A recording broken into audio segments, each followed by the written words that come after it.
আসসালামু আলাইকুম everyone and welcome back to our channel. আজকে আবার একটা ইন্টারেস্টিং ব্লগ নিয়ে তোমাদের সামনে চলে এলাম। আজকেই আমাদের শুরু হতে যাচ্ছে দীঘাতে থাকা। তো যাই হোক, আমরা বাস থেকে এখন লেবে পড়েছি আর আমি ড্রেসটা একটু চেঞ্জ করে নিয়েছি। তো তারপরে আমি তোমাদের দেখাচ্ছিলাম যে এখন আমার যা অবস্থা, খানিকক্ষণ পর অবস্থা একদমই খারাপ হয়ে যাবে, মানে দীঘার পানি স্নান করে। তো যাই হোক, ভিডিওটা আসতে জানি অনেকটাই লেট হয়ে গেল। তো দীঘা থেকে ঘুরে অনেক দিনই চলে এসেছি, বাট এডিটিং করাটা হচ্ছিল না। যাই হোক, এখন আমি আপলোড করছি। তো তোমরা দেখতেই পেলে তখন আমি একটু রেডি হয়ে, মানে জামাটা আর কি চেঞ্জ করে নিয়েছিলাম, যেহেতু সারা রাত একটা জামা পরেছিলাম, তার জন্য একটু কমফোর্টেবল ফিল হচ্ছিল না। তো তারপরে আমি জামাটা একটু চেঞ্জ করলাম, তারপরে আবারও একবার চেঞ্জ করে নিয়েছিলাম, দিয়ে গিয়েছিলাম একটু সমুদ্রে। তো সকালে ভিউটা ভাবলাম যে একটু ভিডিও করব, তারপরে দেখলাম যে এখন ছিল জোয়ার। তো যাই হোক, আমাদের করা হলো না। ওপর থেকে একটা যে ফটোটা তোমাদের দেখালাম সেটা হচ্ছে আমাদের হোটেলের। তো যাই হোক, আর এখন দেখতে পাচ্ছ এটা হচ্ছে আমাদের হোটেল। তো যাই হোক, আবার আমরা বেরিয়ে পড়েছি, যেহেতু তারপরে আমার আর ভিডিও করাই হয়নি কেউ। তারপরে স্নান টান করে চলে এসেছি, এখন হয়ে গেছে বিকেল, মানে আমি এরকমভাবেই ব্লগ দিচ্ছি। যাই হোক, আমি পার্ট 1 পার্ট 2 করে দিচ্ছি, এটা হচ্ছে পার্ট 2। তো যারা এখনও পর্যন্ত পার্ট 1টা দেখোনি অবশ্যই দেখে এসো, নাহলে কিন্তু কিছুই বুঝতে পারবে না। সেখানে কিন্তু যাওয়া থেকে সব কিছুই আর কি আছে আর কি। তো যাই হোক, আমরা চলে এলাম এক জায়গায়, মানে টোটো করে সবাই মিলে, যারা যারা বাসে করেছিলাম সবাই মিলেই চলে এলাম, যেহেতু কিছু নতুন জিনিস হয়েছে সেগুলো দেখার জন্য। তারপরে একটা নতুন জিনিস, সেটা আমার নামটা ঠিক মনে নেই, একটা মানে ওই দেখার মতোই ছিল। যাই হোক, আমরা দেখে দেখে বেরিয়ে পড়লাম। তারপরে আমরা টোটো করে আবারও চলে এলাম তালসারি, যেটা দেখার জন্য মেনে আমরা বেরিয়েছিলাম। তো যাওয়ার পথে যেহেতু একটা জায়গা দেখলাম, তার জন্য আমরা ঢুকেই পড়লাম।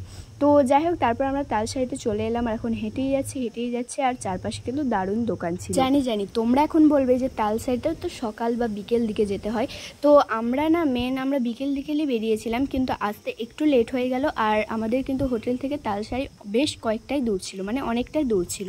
তো যাই হোক, আর আস্তে আস্তে সন্ধ্যা গেল। তো তারপরে সেখানে কিছুই দেখা গেল না, তার জন্য তোমাদের সাথে শেয়ারও করা হলো না।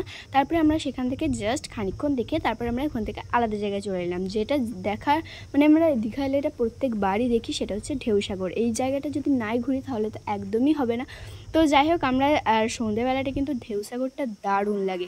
তো আমরা চলে এলাম আর টিকিট কেটে ঢুকেও পড়লাম সবাই মিলে, আর দারুণ মজা হবে। আর সামনেটা এত সুন্দর লাগছিল, তোমরা তো দেখতেই পাচ্ছ। তো চলো এখন ঢেউসাগরটা ঘুরে ঘুরে দেখি, আর তোমরা আমাদের সাথে দেখতে থাকো। আর তোমরা এখন বলবে যে হঠাৎ এরকম, মানে সকালবেলা দেখালাম, কটা ফটো দিয়ে দিলাম, তারপরে আমরা আবার বিকেলবেলা থেকে কন্টিনিউ করছি। জানি তোমাদের ভিডিওটা খুব একটা ভালো লাগবে না, বাট যেহেতু স্নান করতে যাওয়ার সময় শেয়ার করতে পারিনি, কারণ কি আর বলবো, মানে তখন জোয়ার তো ছিলই, তার পাশাপাশি আমরা ফোনগুলোও নিয়ে যাইনি, কি আমাদের ফোন ধরবে, তার জন্য আমরা ফোনটাও নিয়ে যাইনি আর শেয়ার করতেও পারিনি। তো তারপরে আমরা ঢেউসাগর এখন ঘুরে ঘুরে দেখছি, আর বেশ ভালো লাগছিল। আর আমরা তার আগের বছর এসেছিলাম, মানে 2 বছর আগে। তো তখন ঢেউসাগরটা ঠিক এতটা পরিপাটি ছিল না, আর এখন এসে দেখি তার থেকেও বেশি পরিপাটি হয়ে গেছে। আর আমার তো এই লাইটিংয়ের কাজগুলো জাস্ট দারুণ লাগছিল।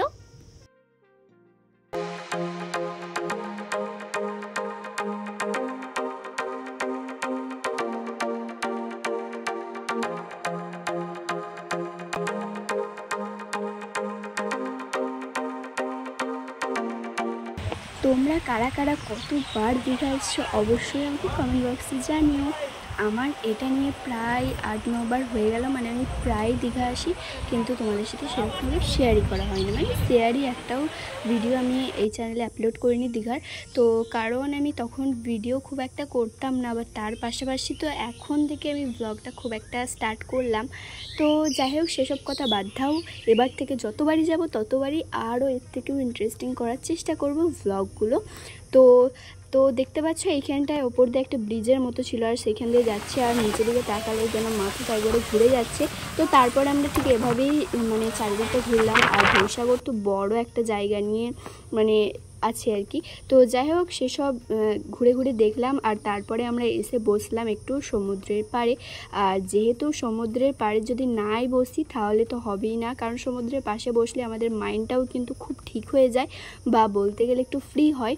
দেখা হচ্ছে তোমাদের সাথে পার্ট 3-তে। বাড়ি যাওয়ার ব্লগ খুব তাড়াতাড়ি আসছে। হাফেজ।